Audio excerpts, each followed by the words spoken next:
wahisemo neza cyane kudukurikira ku mbuga nkoranyambaga zacu ziba zigiye zitandukanye, aho uri hirya no hino mu bice bigiye bitandukanye by'isi. Uyu munsi tukaba turi tariki 11 z'ukwezi kwa gatatu umwaka w'ibihumbi 2026. Ugiye ubara umunsi ku wundi uraza kubona ko turi ku munsi wa 70 mu minsi 365 igize umwaka. Byumvikane ko hasigaye iminsi ibarirwa kuri 295 umwaka ukagana ku musozo. Ndabasuhuje, nge banyita MC Derike, nkambazaniye bimwe mu biri kugenda bigarukwaho ku mbuga nkoranyambaga ziba zigiye zitandukanye hirya no hino. Uyu munsi munyemerere duterurire kuri iyi nkuru ivuga ko u Rwanda ruzakira inama mpuzamahanga yiga ku guteza imbere ingufu za nucleaire zifashishwa mu bikorwa bya gisivile. Iyi nama ikaba izaba muri Gicurasi umwaka w'ibihumbi 2026. Ibi byatangarijwe mu nama mpuzamahanga yiga ku guteza imbere ingufu za nucleaire zifashishwa mu bikorwa bya gisivile. Inama ikaba imaze iminsi iri kubera i Paris mu Bufaransa.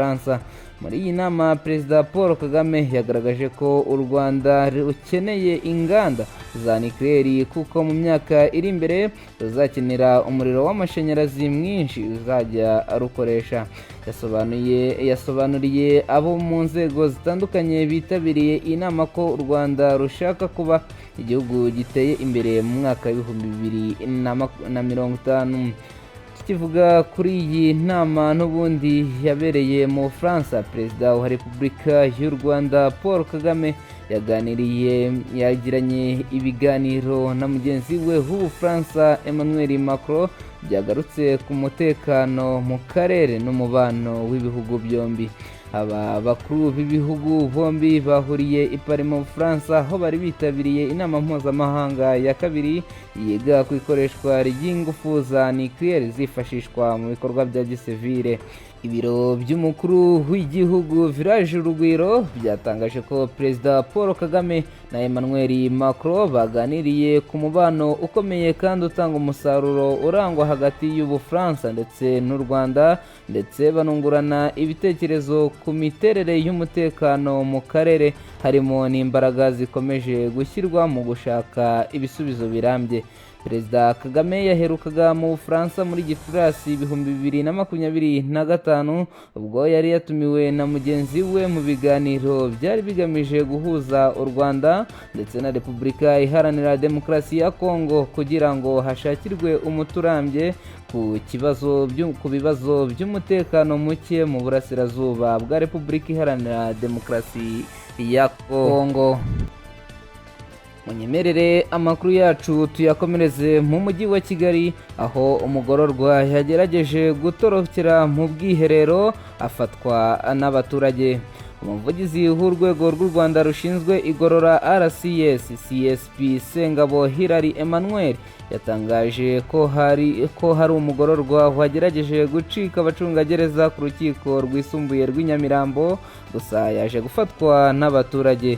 Ibi byatangajwe kuri uyu wa 11 Werurwe 2026 mu kiganiro yagiranye na BTN TV, aho yavuze ko uyu mugororwa utigeze utangazwa imyirondoro yagerageje gucika abacungagereza anyuze mu bwiherero.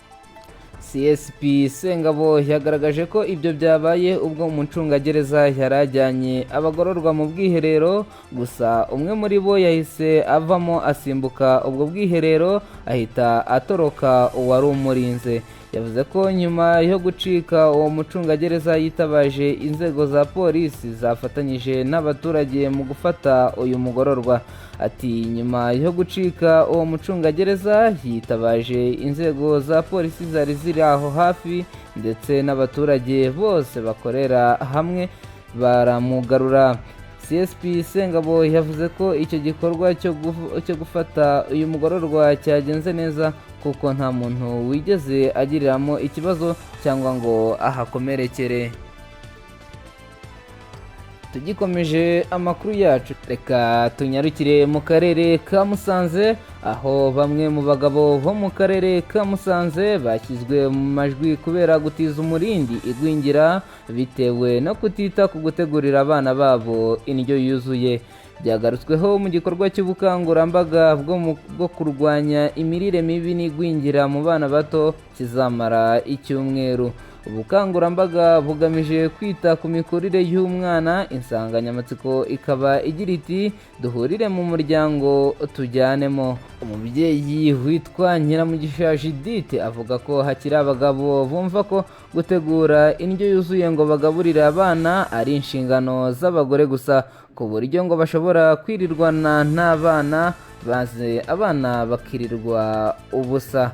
Munyemerere amakuru yacu twambukiye tujye hanze y'u Rwanda, aho Minisiteri ya Siporo muri Iran yatangaje ko yikuye mu gikombe cy'isi. Minisitiri wa Siporo wa Iran Hamadi Donyamari yatangaje ko iki gihugu kitazitabira igikombe cy'isi cya 2026 kubera ibitero Leta Zunze Ubumwe za Amerika na Israel bikomeje kukigabaho. Yabitangarije mu kiganiro yagiranye na televiziyo ya Iran kuri uyu wa gatatu tariki ya 11 Werurwe umwaka w'ibihumbi 2026. Minisitiri Ahmad Danyamari yagize ati kubera ko ubutegetsi bwa Leta Zunze Ubumwe za Amerika bwamunzwe na ruswa bwatwiciye umuyobozi, nta cyatuma twitabira igikombe cy'isi. Abana bacu ntibatekanye kandi mu by'ukuri nta buryo buhari bushobora bwo kwitabira iryo rushanwa muri ibi bihe. Yakomeje agira ati kubera ibikorwa byabo byo kurwanya Iran badushojeho intambara ya kabiri mu mezi 8 cyangwa 9 kandi bishe ibihumbi by'abaturage bacu, bityo rero ntidushobora kugaragara muri ibyo bikorwa. Iri rushanwa rizabera muri Leta Zunze Ubumwe za Amerika, Canada na Mexique riteganyijwe kuva tariki ya 11 Kamena kugeza tariki ya 19 Nyakanga umwaka w'ibihumbi 2026. Iran yari yashyizwe mu itsinda rya G hamwe na Misiri, Ububiligi na Nouvelle-Zélande. Nshuti bakunzi mudahwema kudukurikira ku mbuga nkoranyambaga zacu, reka nizere ko ibintu ari umutekano mu gifu no mu bwonko. Mbifurije impagarike n'ubugingo, ntimugire umujinya kandi ntimurakare.